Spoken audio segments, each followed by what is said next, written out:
Olá pessoal, tudo bem? Meu nome é Fabrício Bonapassini, sou gerente de agronomia aqui do sul do país, e do Paraguai também. E vim aqui hoje para falar para vocês um pouquinho sobre como planejar uma safra agrícola, tendo o histórico dos últimos anos e olhando para a previsão do tempo que está por vir.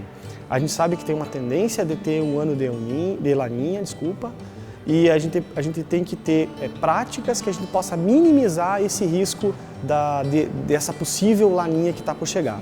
Bom, a gente vai dividir a nossa apresentação em 3 partes. A primeira parte nós vamos falar um pouco como planejar uma safra agrícola.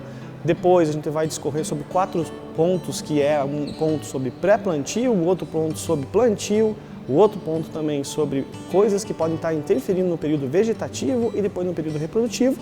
E a gente vai fazer uma conclusão com o sistema de combinação de híbridos da Pioneer, que é uma forma que a Pioneer entende de diluição de risco do produtor, principalmente em anos como esse.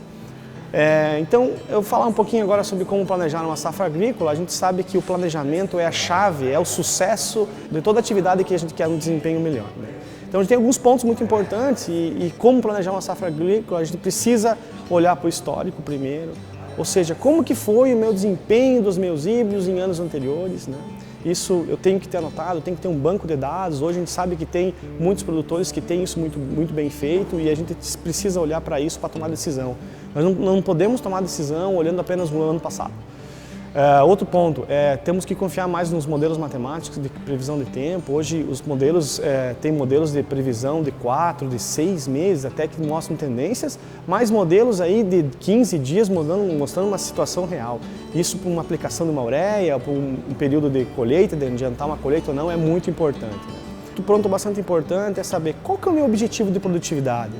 Eu estabeleço minha lavoura olhando para um objetivo ou simplesmente faço todos os anos as mesmas coisas e espero sempre colher mais? Então isso fica cada vez mais difícil.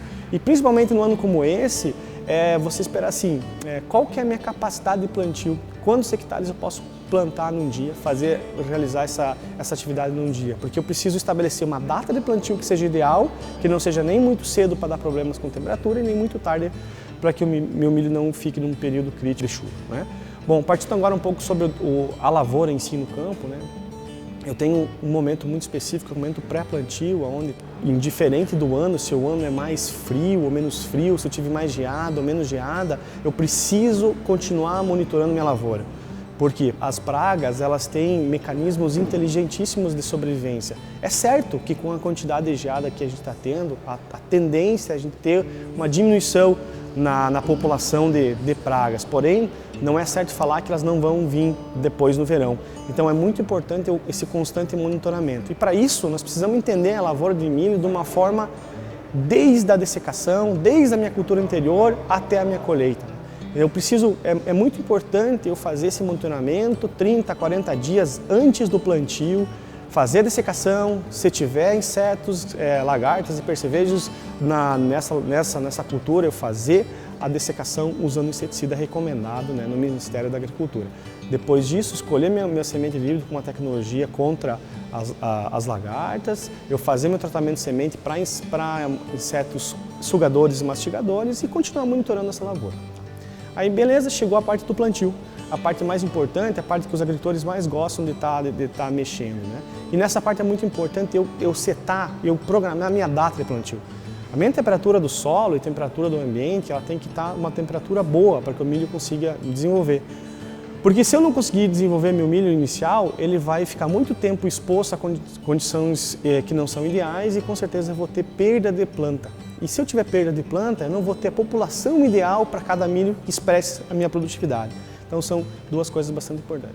Passado a isso, alguns tópicos bastante relevantes, boa calagem feita, as plantas são bem mais nutridas e a tendência é dessas plantas estarem absorvendo mais água e nutriente.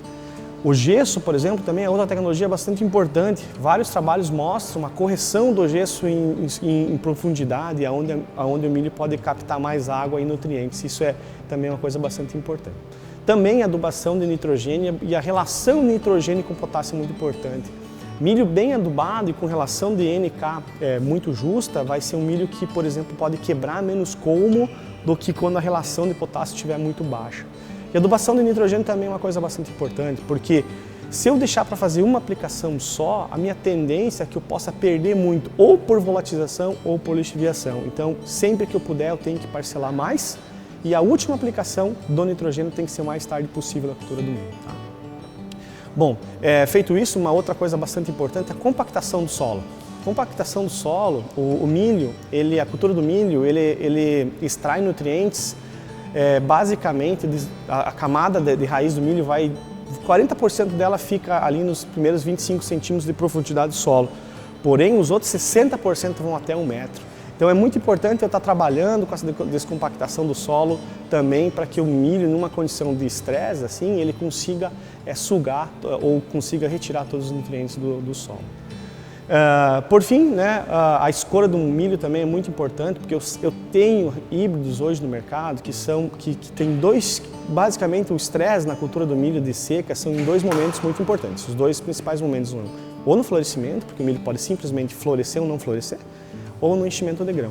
Então eu tenho híbridos hoje no mercado, e principalmente a Pioneer consegue oferecer isso, híbridos que conseguem, mesmo em condição de estresse, florescer e polinizar, e tanto depois no enchimento de grão também tem essa característica, em uma condição de estresse de chuva, por exemplo, ele consegue encher grãos, não normalmente, mas perder menos do que outros materiais. Por fim, gostaria de acabar essa apresentação falando um pouco do sistema de combinação de híbridos de milho, que é uma técnica, um sistema muito inteligente, porque eu não coloco todas as minhas fichas num híbrido só. Se, por exemplo, tiver um período, se eu estou com toda a minha área plantada, numa data de plantio muito específica e vem um estresse de chuva, por exemplo, nesse momento eu perco toda a minha produção.